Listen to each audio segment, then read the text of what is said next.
Hi, this is Brasscheck, and today we're going to be talking with somebody who I'm amazingly only just discovered recently, but I'm so glad to have discovered her, at least for myself, because her work is spectacular and it's really important. And I like the spirit with which she does it. And I wanted to make sure that every Brasscheck subscriber knows about her and knows about her site.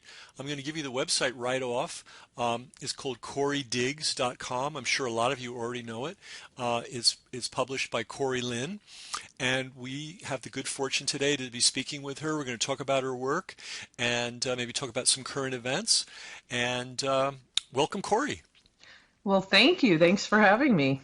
It's, there's a famous physicist, and I can't remember his name, but he said, time is nature's way of keeping everything from happening all at once. um, which explains to me at least how I didn't meet you earlier, know your work earlier, but now I do, and I'm really glad. For people that haven't had a chance yet, when you go to Corey's site, which is Corey's Digs, that's CoreySDigs.com. You're going to see that there's a lot of content there, very in-depth reporting, the kind of reporting we really need and we just don't get enough of. And also there's a lot of encouragement for you too to become a digger, and which is a really important thing that you're doing there. So Corey, you're an investigative journalist. How long have you had your website? What brought you to the web? Um, what were you doing before? So, so I've had the website for roughly 3 years, I believe, Oh, and I saw that. So I've been spiritually guided for many, many years, and I saw this exposure coming, and once Trump got in and things started getting shaken up a bit, I could see where this was headed. So I wanted to strip away the illusions.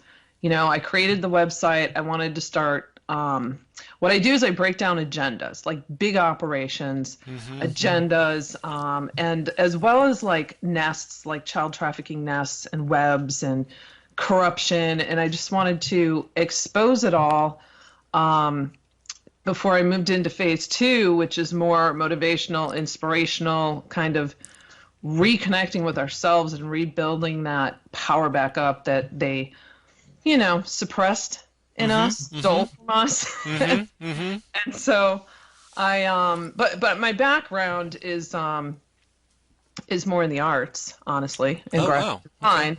design. I've run businesses and I've always been very resourceful. So but I felt like I couldn't just jump to phase two without at least exposing this first and opening people's eyes, let everyone kind of, reflect, move past the betrayal and the anger before becoming the creators to sort of construct new systems in new ways, because what we have now is not serving anyone. Sure. Sure. So, what kind of an artist were you? Or are you? Graphic design, but I also draw and paint, but it's been quite some time since I've done that. So Wow. It's interesting because I mean, the impulse to art is a serious one, and for people that aren't artists may not be aware of how, for lack of a better word, painstaking and meticulous, and the level of effort that artists put into their work, and and that's why the arts is such a good basis for all education, and why we should have arts education for children, yes, because you can take that same energy and that same intensity and that same focus and direct it to anything, um, right. which you've done with journalism. I thought naively that you're like a super experienced multi-decade investigative reporter who's done it all. Because, and folks, when you see the level of detail in her work, you're gonna see why I thought that. Um, and this is, maybe we should talk about this because you brought it up right away, which is you're talking about the operations, and that's something actually that we also try to do on our side to show people that all this stuff that's happening is not spontaneous. It didn't just fall off the turnip truck or the hay wagon or whatever. People are hard at work in networks uh, to plan these things, to execute them, to recruit people to be involved in them. to Hmm. stage manage them. I'll tell you a story that I've actually never told to Brasscheck audience. I don't know why, but just to show people how this works, and this might be interesting to you too, Corey. I was at a party way back in the early 90s, pre-internet, and it was in Humboldt County in Northern California. A bunch of old ex-hippies were having a reunion for Thanksgiving. I am not an old ex-hippie, but I was friends with one, and there was a guy there, and my friend said, "Oh, you two should meet." I said, "Okay, cool." And I told the guy, he asked me what I did. I said, "Well, I do a little this, a little that. My degree's in anthropology, and I went to Princeton and all this stuff." And so immediately he started pitching me on a job to help destabilize a African government. Oh, I just lost Hmm. you. Oh no, we just Nope, I'm here. you heard me. Okay, and I was shocked. I was shocked that first of all that such jobs existed, that he was completely shameless about what he was talking about. Um, Hmm. I think he thought that because I had a degree in anthropology and I went to a particular kind of school that, you know, a lot of anthropologists get involved in that. People that get anthropology degrees, not all of them, but a lot of them stray and end up doing work like that. Um, Interesting. well, because it Hmm. pays. Right, It right. pays, and they've got the skill set. Drop into a foreign culture and make sense of it. Not many people are, Right. are trained in that. And I said to him, "No, I'm not interested in this job, and I'm kind of appalled." I said that to him, that you're even talking about this. Um, and he said, "Oh, you're so." He looked at me with utter disgust and said, "You're so naive," and that Mm. kind of clued me into the fact that there is this network infrastructure, uh, body of people who engage in these kind of things. It's their job. Right, right. And you've done a better job than I can't even think of anybody that's done a better job of showing how these people interrelate and how they know each other, they're on each other's boards, they've worked for each other, they are involved Same in, circle, same yeah. circle people over and over and over again. Yeah, now why do you think that you're one of the few people on Earth that's going into this kind of detail? Because we all get the broad strokes and it's great, and I'm glad people give us the big picture, but the devil's in the details, literally. Well, it's so incredibly time intensive. And the thing is, you know, look, there are people that are fantastic at nutshelling things. They can get to the point, it can be very compelling, they can drop evidence in there and keep it really short and sweet. I don't have that ability. I wish I did. I'm the opposite. I see all the dots, I see the full blown operation, and I see how it connects, and I can't leave those details out. I don't even edit my work. I go in, I write it up. I mean, I do all the research, which, one report could take me 50 to 100 hours of research. Sure. And then when I go to compose it, it's like almost see the outline in my head of how this needs to come together, and I start composing it. I don't go back and rewrite. I mean, I'll proof it to make sure I didn't have Right. misspellings, but I don't go back and rewrite. I just want to get it out. But most news sources, they want to keep things short because most people, a lot of people, I shouldn't say most, but a lot of people have a hard time reading the really lengthy ones. So I also try to do I'll do interviews, or I'll do like video summaries of some of my reports. But to me, it's so important for people to understand the full picture, the entire agenda, to understand how it functions, how it works, because then it allows people to be observant themselves, to be able to spot things, when in their work or when they're out and about, so that they can see what's going on for themselves. And of course, I cite evidence. I have hundreds of links in my reports. And I also think it's really important to show timelines, because when you're doing the report, just by doing the timeline, you can find so much more information. And once you've studied these peoples enough and lived inside their heads for a while, you know their next moves, or you know how they would have planned for this, or okay, I guarantee you some sort of legislation was passed when so and so was in, 5 years ago, 10 years ago, that helped them get to this point. so that they could orchestrate this and then benefit from it later on down the road. It's like you begin to see their whole game, their whole playbook, and it's the same with every agenda. And it really mostly comes back to the NGOs.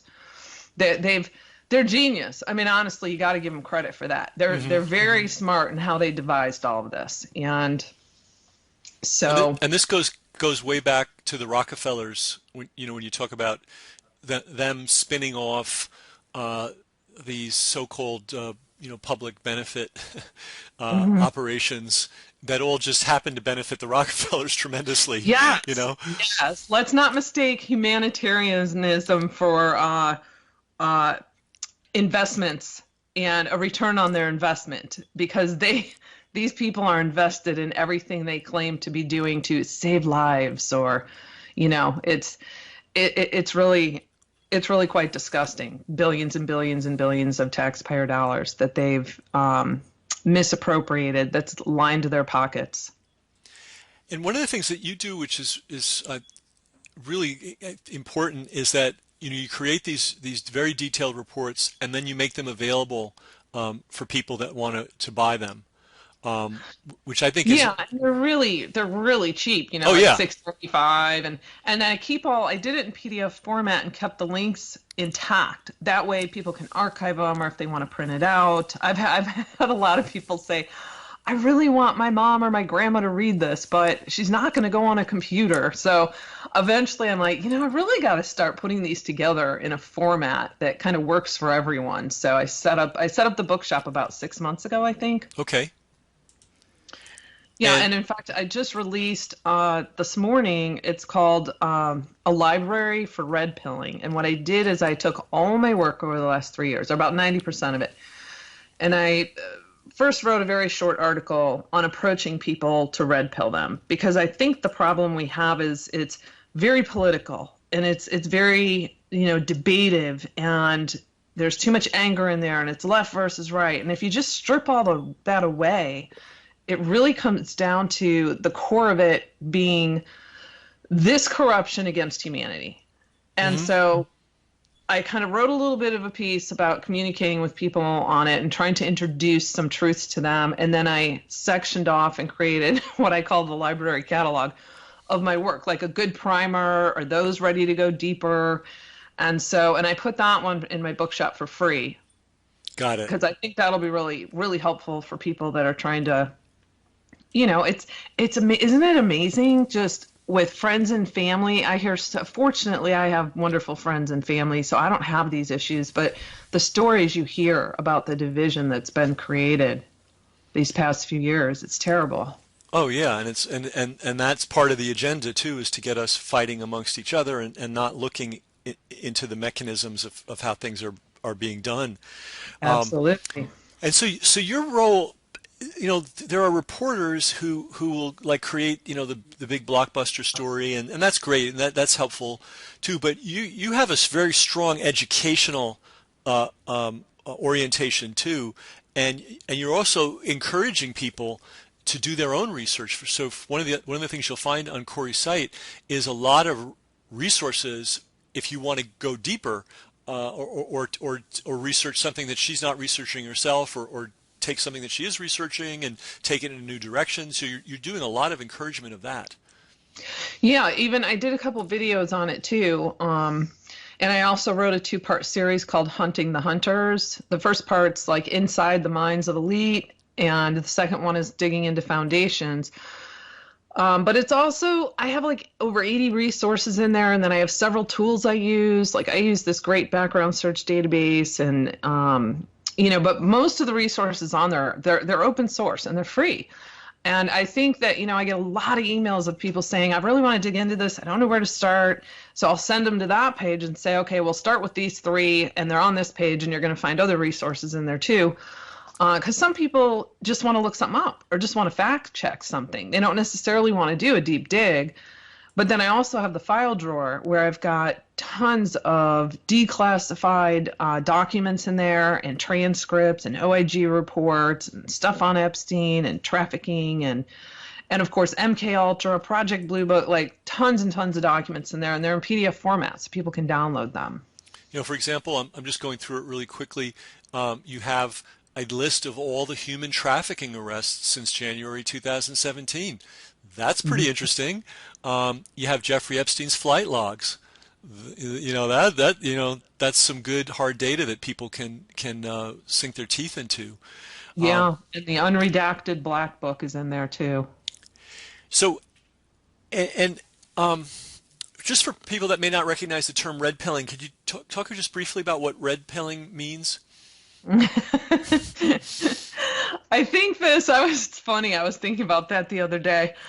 I'm like, I hope some people don't get confused and think this is about, Republicans, red. I'm pretty certain that this kind of came about from the movie The Matrix, where he says, "Do you want to take the red pill?" Is it the red pill or is it Yeah, black or blue? I'm trying I to remember. I Is it think black I or blue? can't remember. I never saw the movie, but it's The Matrix, and What? I know it's crazy. I stopped going to movies a while ago, but um, yeah, and you're supposed if you take the red pill, then you see reality, or you don't see. I don't know, but Yes, and there's no turning back. It right. opens doors, you'll see all the truth. If you take the other one, you can continue living in the illusion. So, like one of my articles I wrote is that's a really good primer for people actually is blissfully oblivious in a land of turmoil. And I have a lot of sarcasm and I'm a very sarcastic person, Oh, but I tone it down in most of my okay. articles and reports. Um, but no, it's because sometimes it's just all of this is so heavy and dark and serious. We have to just make light and make jokes sometimes. Absolutely. So yeah, that's a really good one. And I've done a lot on mind manipulation tactics too, and indoctrination and yeah. I was So reading. there's There's just a wonderful book. You may recognize the title. It's called The Science of Coercion by Christopher Simpson, who was a professor somewhere, I think American University, and he pointed out that after World War II, the U.S. government got really involved in studying behavioral science, and pretty much 80% of all the money in that discipline came or comes from the government, and it's all with the mhm, intention of learning how to manipulate people, not mhm, heal people, make people more productive or more healthy or more happy, but how to get them right, to do what you want them to do. And then right, a lot of that information then was passed over to big corporations so they could use it to sell and sell their junk products to us. And oh yeah, yeah. oh yeah, and that's another reason why it's key for people to see the timelines because it allows them to digest and observe, to see the path of the manipulation Hmm. because it's so obvious and transparent to me because I've been studying it for a while, but to people who are just starting to dig into this, they're good at what they do. They're, it's easy for like you and I to say, oh my God, that's projection, or they're just normalizing that, or this is indoctrination over here. And we can point these things out immediately. But for people who've, been really, look, most people live paycheck to paycheck and work their tails off and just don't have time to really dive into things to try to have a better understanding of them. Hmm. So I just think it's really important for people to, you know, slowly wake up to it because I think a lot of people are going to be shocked. I tried to stay away from politics my whole life because ever since I was a kid, I could sense, corruption and darkness and manipulation, and I cannot stand lies. It grates me, Yeah. which is I think probably why I'm so anal in my reports about like citing every little fact. And it's nice when I go to I have a lot of kind of motivational, inspirational short articles in here as well. And those I enjoy doing the most because I'm not having to cite facts. I can Uh-huh. just, Uh-huh. yeah. How I'm not even sure why I'm asking this question, but how does the world of journalism respond or relate to you, or do they? Do the they? world of journalism, Yeah. as in other journalists or mainstream news or alternative news. Yeah, well, yeah, I guess I mean, we know how mainstream news reacts to you. I'm sure they just ignore you. Hmm. So that's easy. How about our alternative journalists? I hope they're discovering you and discovering your approach and, working with you. And Yeah, there's a lot of fantastic. In fact, I have a real news page on my site with sponsors of my work. They're fantastic. There's creators, authors, journalists, radio show hosts, and a lot of people have reached out to me to do interviews. I try to spread them out and kind of do them in waves because honestly, I've worked very hard at staying flying under the radar yeah, because if I if I shoot up there too strongly, I'm gonna I'm gonna have mainstream news doing everything they can to spin and obliterate, even though that's very tricky to do with my work because I cite so much evidence. yeah, I don't have the time to mess with them. I don't engage with the drama. I don't engage with infighting. I'm so focused on my research and writing. So I've done this very strategically, and so I'll do the interviews kind of in waves. And as you know, it's taken a little while to right. to get me here. Yeah, So no, they're wonderful though, and I actually do have a lot of people that follow me that are in mainstream news and alternative news. Um, they follow my work. So yeah, it's been great. There's a lot of wonderful journalists out there. A lot of good workers. got it. Now, I'm going to ask you, I think, a difficult question, which is, it's because it's so broad. Mhm. What's going on? I mean, my interpretation of what's going on, I'll give you mine, and then maybe that'd be a basis for you to respond. Is and I got and this has gotten clearer to me recently. Do you know who Michael Hudson is? Does that ring a bell?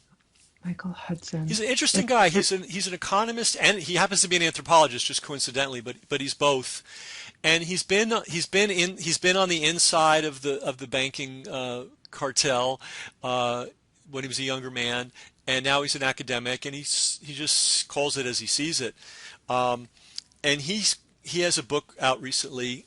I can't think of the title, but if you just look up Michael Hudson, and he okay. makes the point, and it's just simple math, that we've got a real economy, people making things, growing things, fixing things, Hmm. building things, and it grows at a sort of arithmetic rate. It improves a little bit every year. You hopefully have a little bit more money than you had the year before. You're a little bit more efficient. You sell a little bit more. And that's how you grow more apples, whatever. That's kind of how the real world works. Then you have the banking world, which grows exponentially. They have compounding interest and they lend you money so you can start your business or expand your business or whatever it is you need to do. But their Hmm. interest is compounding, which by definition is growing faster than the real economy could ever possibly pay off. So we're Hmm. always we're always under. I mean, it may seem oversimplistic, and certainly there's many more moving pieces, but ultimately everybody's being run by a financial system that is extracting more from us than we can ever possibly pay, which causes people to cut corners. It doesn't cause them. I mean, they're already of the kind of person that is going to cut corners.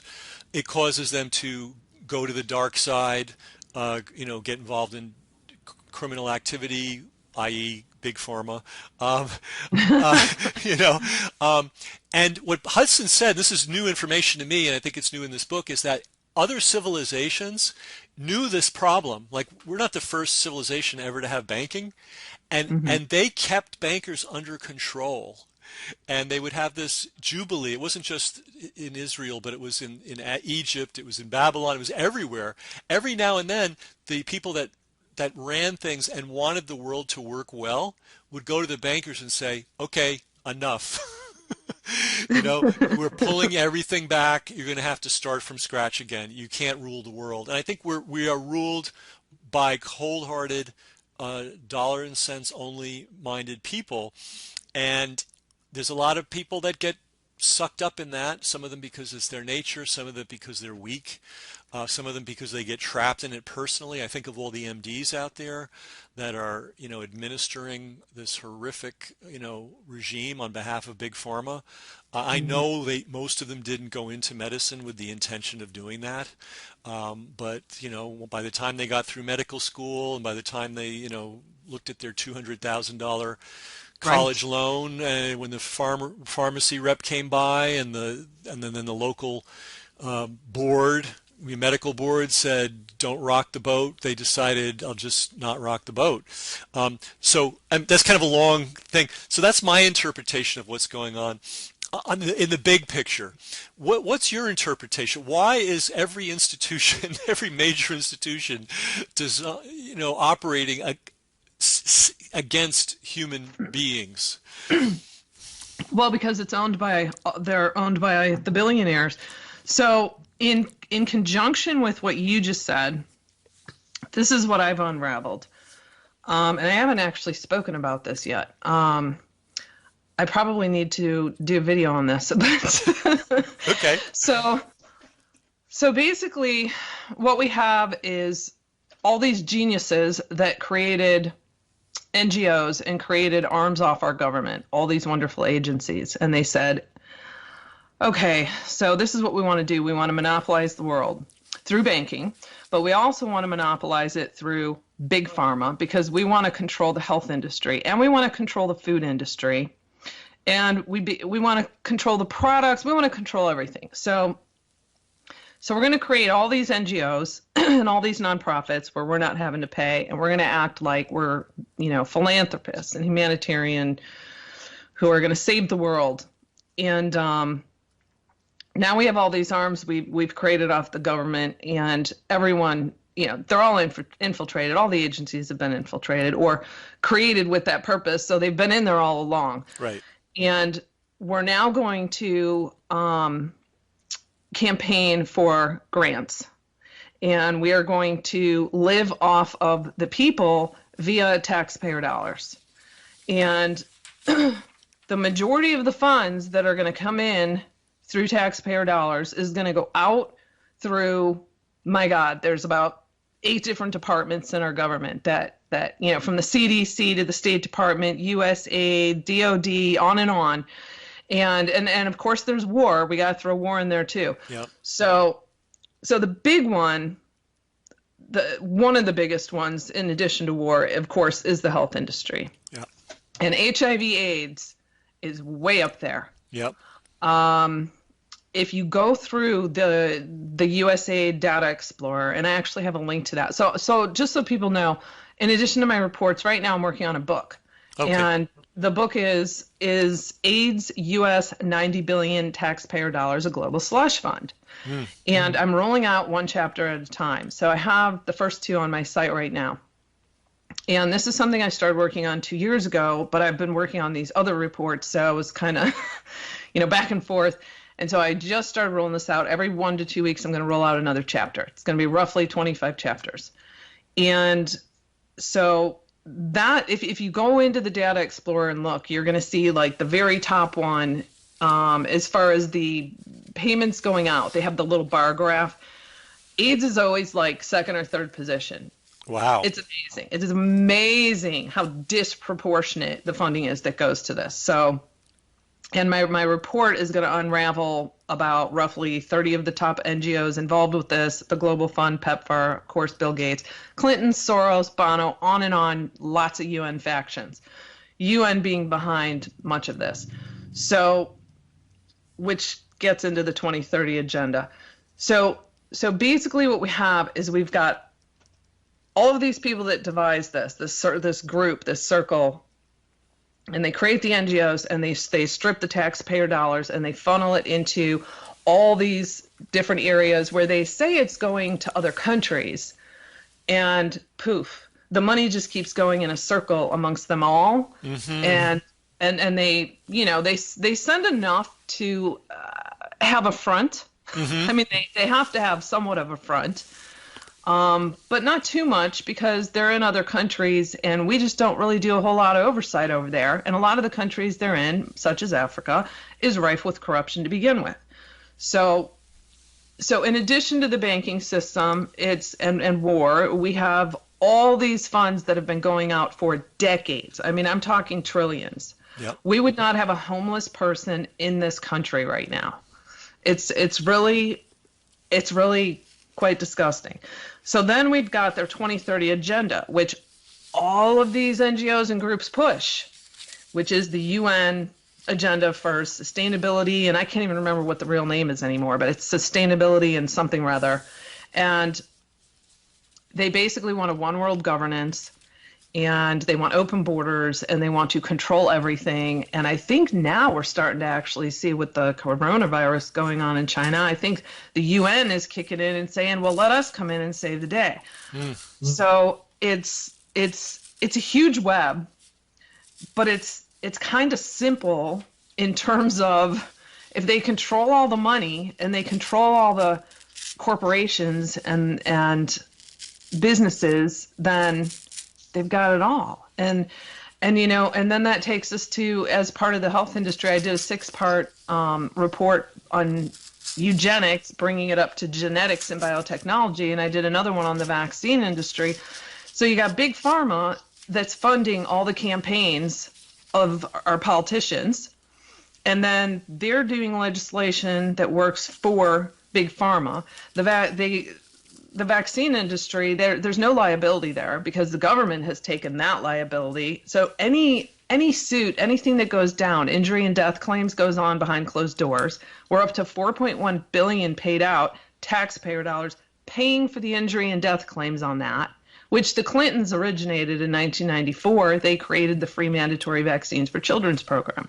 So it's just this ginormous web, but it's quite simple. You know.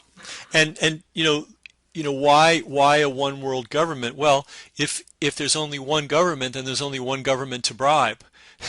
Whereas if there's strong governments nationally and then regionally and then on a local level, well, you got a lot of bribing to do and it's a lot of work. So I think that's kind of the thing behind the one world thing. And then the no borders is, again, if people have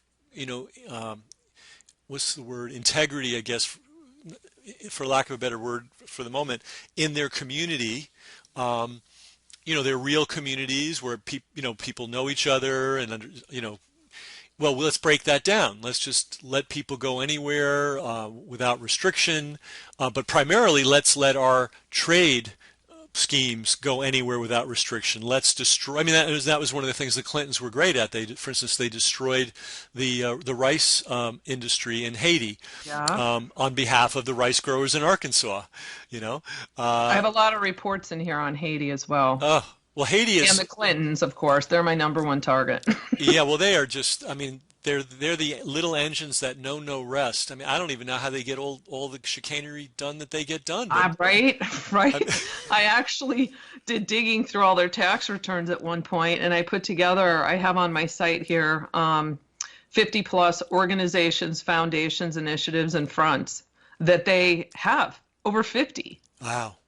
Yeah, everyone's always so focused on the Clinton Health Access Initiative or Clinton Global Initiative or Clinton Foundation. Like those are the three you always hear about, but they have over 50. Wow. So yeah, it's and there must be this vast infrastructure of people, of mandarins and operatives and people that work for them.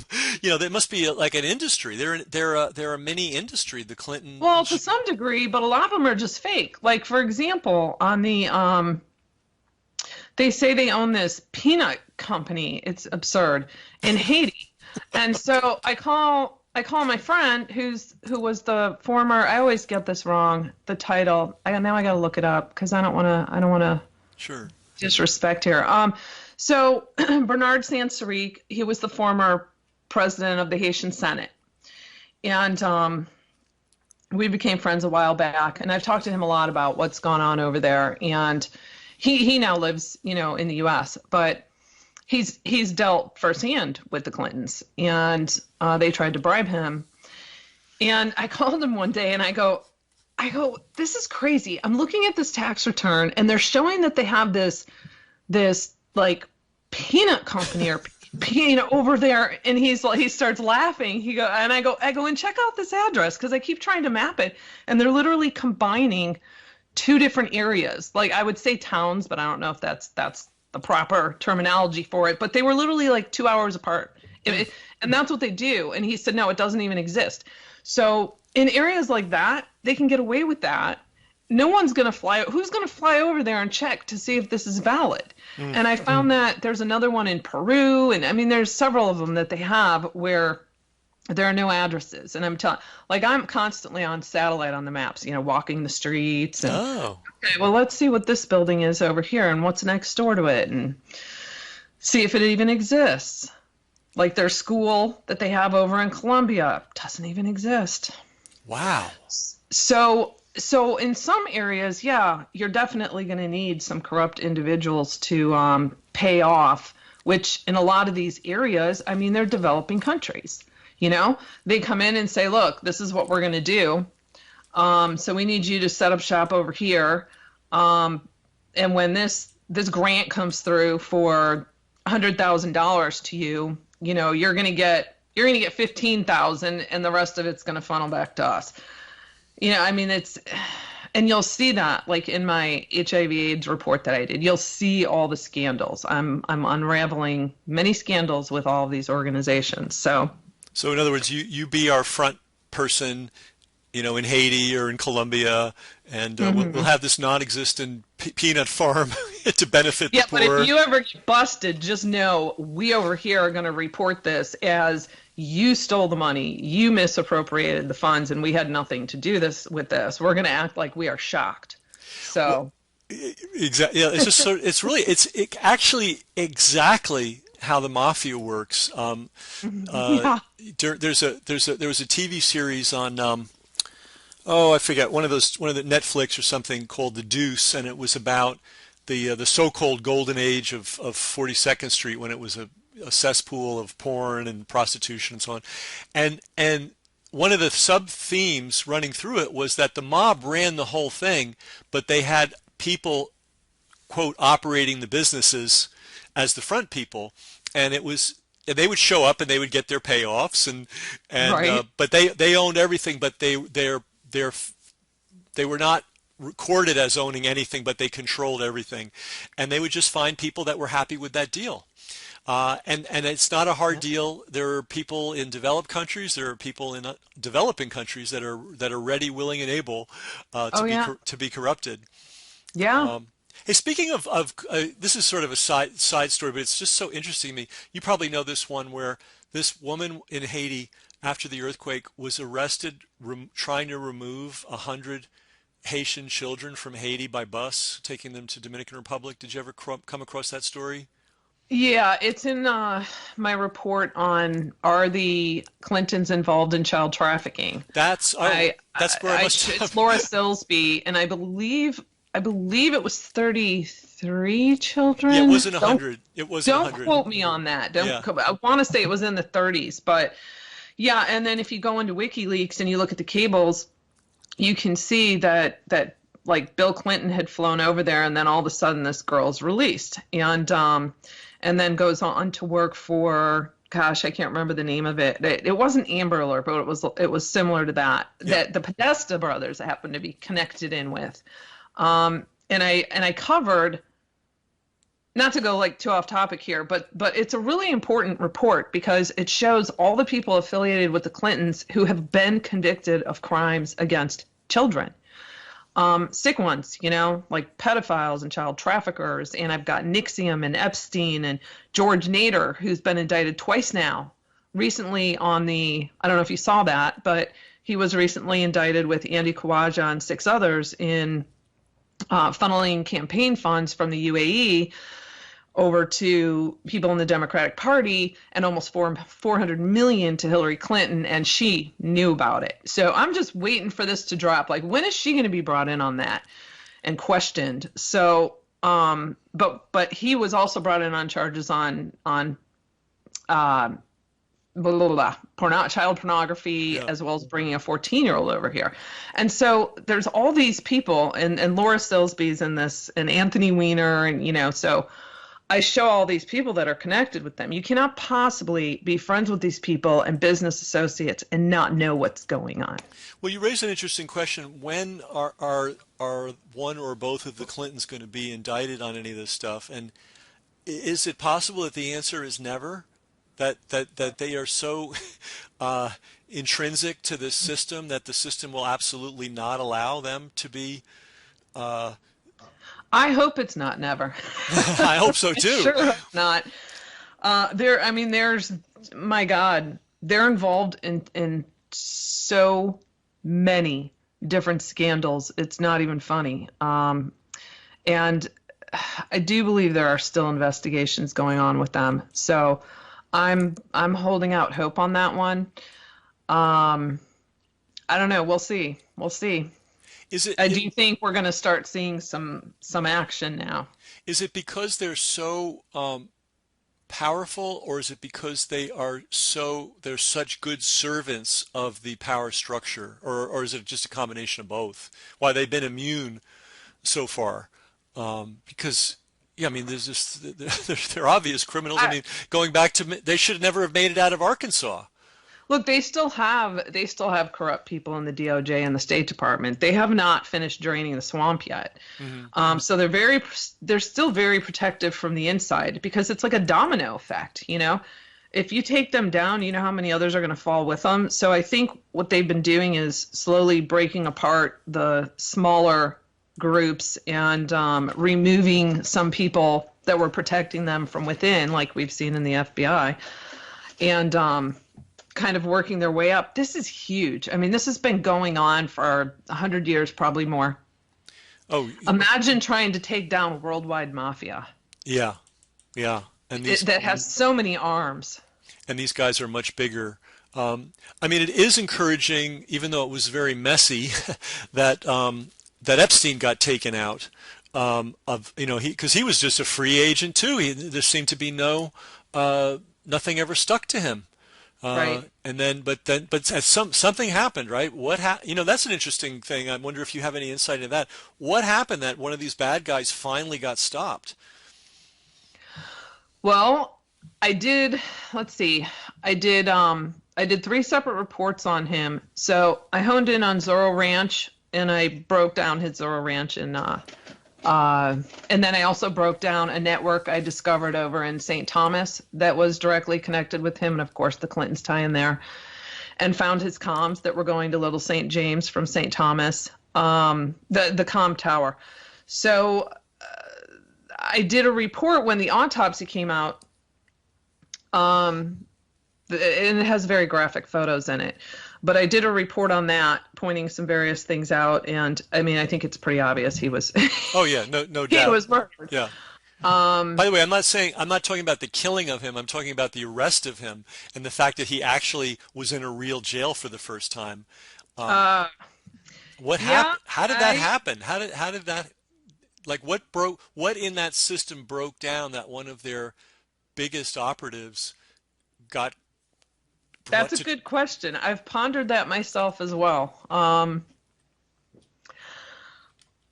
I don't know. I mean, we could sit and theorize on it, but I don't know if they there was so much coming at it and they were wanting to expose all of these names in connection with it. And that's still going on in the courts as well, or with Maxwell, where her attorneys are fighting to keep a lot of these. There's like 1,000 names, I think, that they're trying to like put into groups. The judge is allowing them to all, write up their little groups of what people really have no connection here and which ones, because they want to unseal it and they want the public to see this. So I don't know if there was so much heat on it that they said, screw it, we got to throw him to the dogs here and we got to put an end to this and da da da, Hmm. and that'll solve this.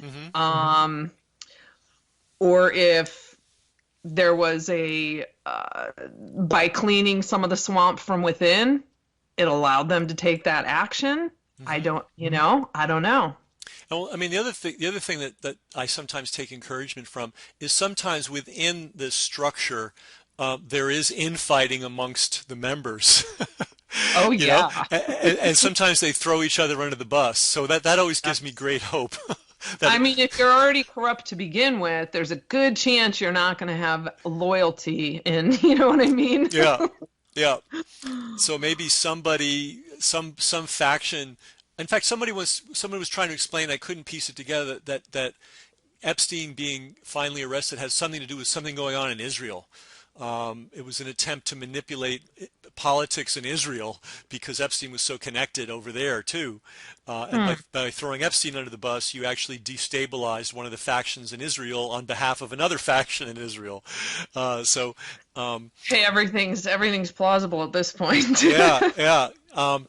And for by the way, people that when you go to Corey's site, unlike me, Corey does not speculate on stuff. She actually goes into really detail about who's who and how they're connected with documentation. Hey, here's a question. Uh, uh, Trolls.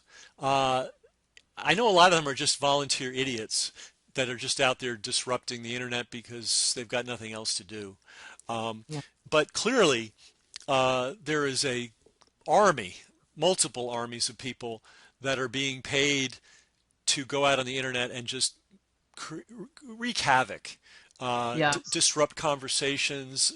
Sometimes it's just as simple as, there's an intelligent discussion going on, and then somebody jumps in and disrupts it with stupid comments.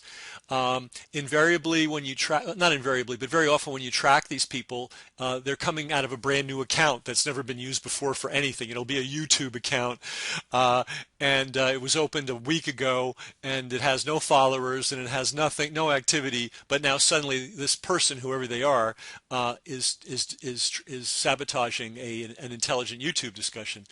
Um, Right. what do you know about? I'm always trying to envision the logistics. Is it, they go to the bad guys go to a PR firm that specializes in this, and then the PR firm, deals with a subcontractor who who recruits and hires these trolls, and they get paid by the hour, or they get paid.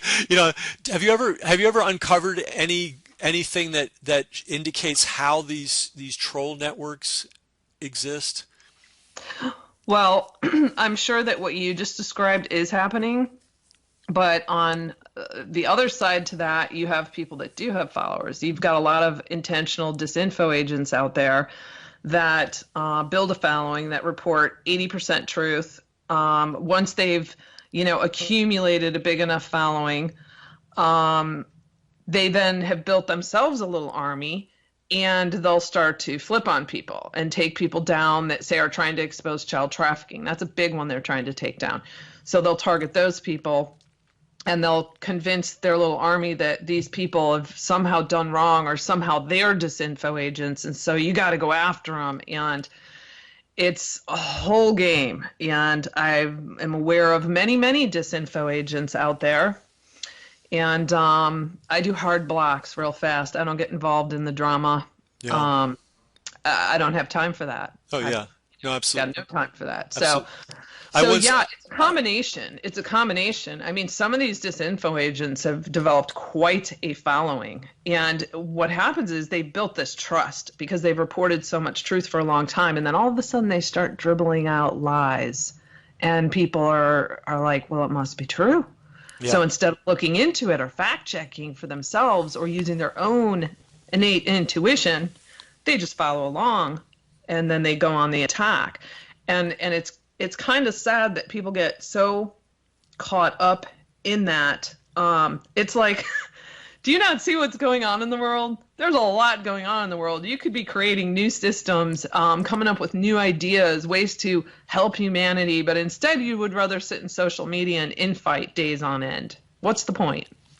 Yeah, it's there is a there the saying mob mentality is a true thing, and yeah, if somebody's Mhm. built up 10,000 or 100,000 readers, and they've presented themselves as honest and ethical, when they come up with their real agenda, their readers aren't going to many of their readers aren't going to discriminate, and a percentage of those readers will join the mob and become volunteer attackers, unpaid. Right. But Right. the lead guy's being paid by somebody, because nobody has that kind of time to be building up social media followings without getting some kind of compensation, is my guess. Oh, right. Right. Definitely. We're tracking something. I don't know if you've encountered this, but there is, it's a bit controversial. Well, let's put it this way: the trolls have made it controversial. It's actually not controversial. It's just plain science. There's a substance called chlorine dioxide. It is an oxidant. It's kind of like ozone or hydrogen peroxide, except it's less damaging and more effective. It's a very interesting chemical substance, and it actually helps people. And it's too cheap to meter. It's cheaper than aspirin. I mean, it's so inexpensive that there's no Wow. cost to it. Yeah, and the people who have tried to share this information with the public are attacked so savagely. It's mind-boggling. And what we've seen two things. Number one, there are trolls that have been on the anti-chlorine dioxide agenda for years. Like, it's not just they got a bug up their ass one day and Right. started spouting. This is like a profession for them. And what's really weird is a lot of low-level journalists, journalists that have they're not science journalists, they have no scientific training, they have no reason to have a dog in the fight because they know nothing about what they're talking about, will Right. actually adopt these trolls who also they're just patently appalling human beings. Like, you don't have to do any research at all to see that they're really demented.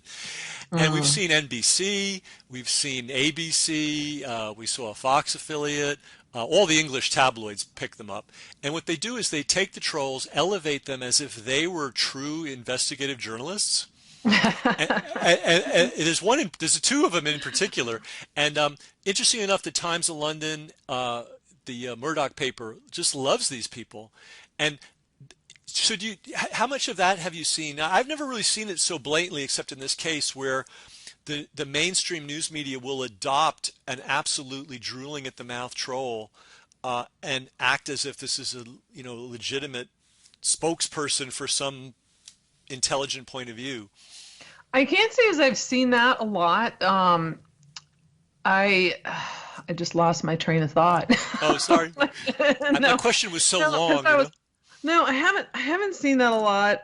What I tend to see most often with them is they will dribble out mainstream news, such as the ones you just spoke of, will dribble out complete garbage, and they'll say sources say, our sources say. Right. So we have all these invisible sources, but I don't know. And I honestly, I focus on mainstream news just enough to see their game and know what's going on, but I can't, so like in little bites, Right.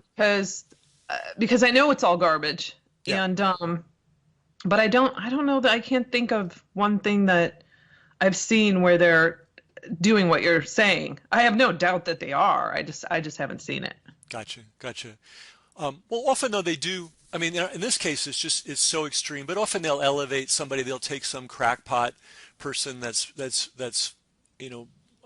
pushing forward an agenda that's kind of similar to theirs, Hmm. or it's the exact opposite of their agenda. So they're trying to demonize anybody that it questions their agenda. So they find a nutcase who's ranting and raving about things, and they're saying, Yeah. well, here's the other side. Look at this guy, and they'll make him or her famous.